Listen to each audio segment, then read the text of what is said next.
mirësitë e leximit të sures El Mudaththir. Në një hadith të transmetuar nga profeti i nderuar i Islamit, profeti Muhammed, paqja e bekimi i Allahut qoftë mbi të dhe mbi familjen e tij, lexojmë: çdo kush që ja lexon dikujt suren El Mudaththir, dhe për çdo njeri që e ka pranuar apo e ka përgënjeshtruar profetin Muhammed, paqja e bekimi i Allahut qoftë mbi të dhe mbi familjen e tij, në Mekë, për shkak të këtij leximi, lexuesit do t'i jepen 10 të mira.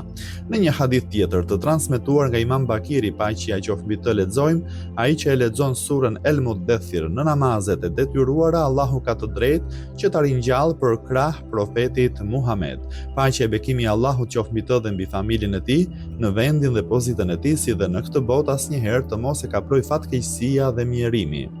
Është e qartë që rezultate të tilla madhështore nuk arrihen vetëm me anë të shqiptimit me gojë të sures, por duhet të merret parasysh përmbajtja dhe zbatimi i saj me përpikmëri.